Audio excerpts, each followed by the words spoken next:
Blacula is a 1972 blaxploitation horror flick. When an African prince meets with Count Dracula in Transylvania to end the slave trade, Dracula bites him, turning him into Blacula. The film was directed by William Crain and stars William Marshall.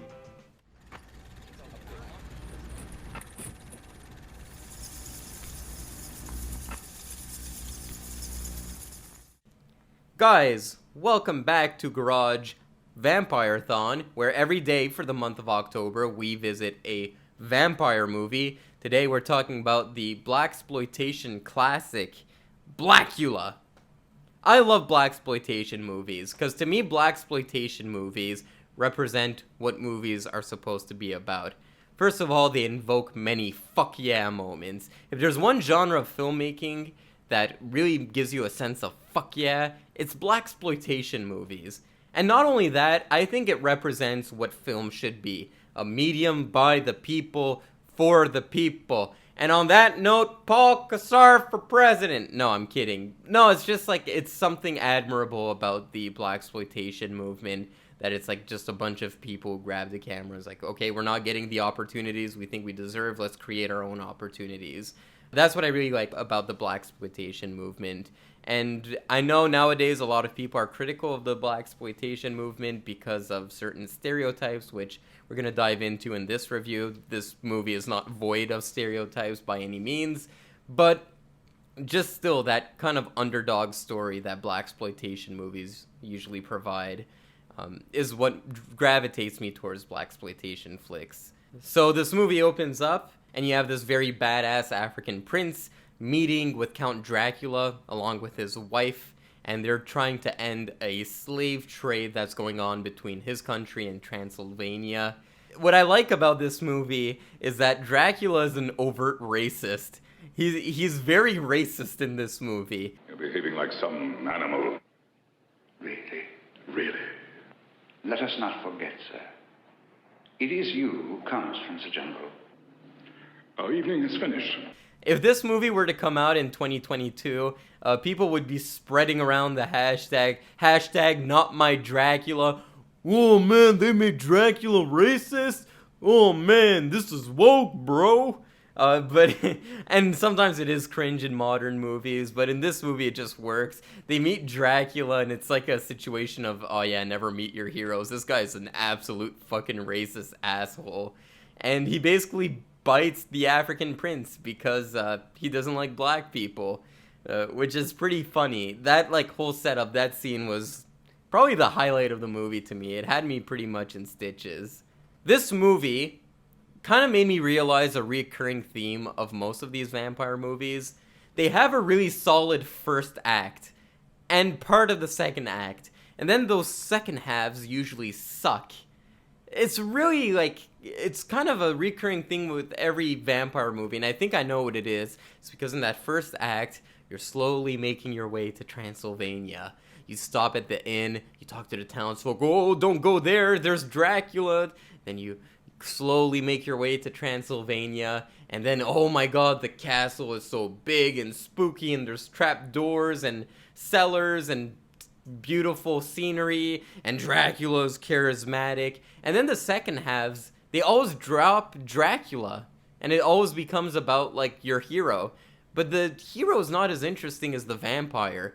So I can even think of even the Dracula from 1931 has that problem where it's like there's a lack of Dracula in the second half. And I didn't realize that until watching this movie, how the second halves of these vampire movies usually lack because you have to make room for the plot. That's very much the case in this movie. The first half, you're watching Blacula go around 1970s New York just wreaking havoc and shit. Then the second half, it's like a detective story about a guy who's trying to find out who Blacula is. And it's not as interesting. It's always like the first half I find interesting. But let's talk about that first half. First of all, the design of Blacula is hilarious. He's got these big fuzzy eyebrows. He's got the Afro Widow Peak combo. The mustache and the fucking cheek hair that goes all over the place. It truly is a unique design. Let's see me through.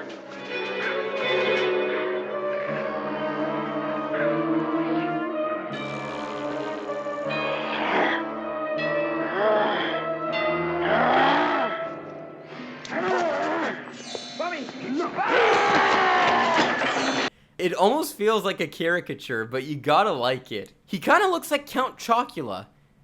Was that racist? I don't even know. But there's some funny bits in here, one involving the N-word, so I'm not gonna even bother saying it. I'm just gonna play the clip. Thank you for your help. I'm glad to be of service, Doctor. Anytime you need my help, please don't hesitate to ask. I'm at your service, Doctor. That's my job. Doctor?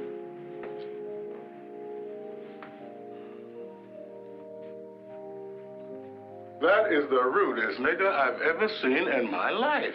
And honestly, some very satisfying kills in that first half. There's a gay couple, and those are the first victims of Blacula's killings.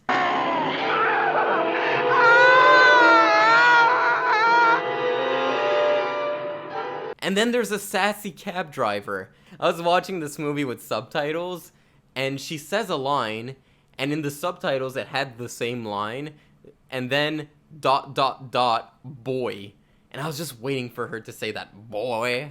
And I'm waiting. She added so much suspense, and she just does, boy. And it was so satisfying just to hear that, boy. Imbecile? Who the hell you calling an imbecile? You're the nut that ran in front of my cab. You're the only imbecile on this street. Boy. Unfortunately, she gets offed by Blacula, so it doesn't take her much time before she dies. Yeah, the deaths are cool. Even Blacula's death at the end is pretty badass. It's a suicide. I kind of find those not as satisfying. I want to see someone truly kill a character or a vampire, but this vampire kills himself, but his face melts in a truly satisfying fashion.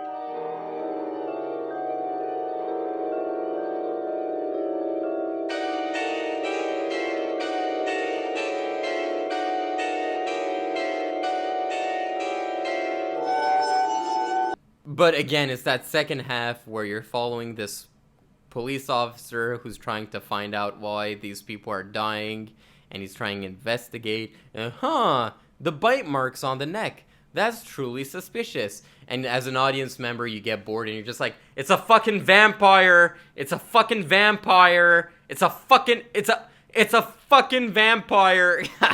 That's what I do at my TV. And then my neighbors knock on my door and they say, hey, can you stop yelling the F word at your TV?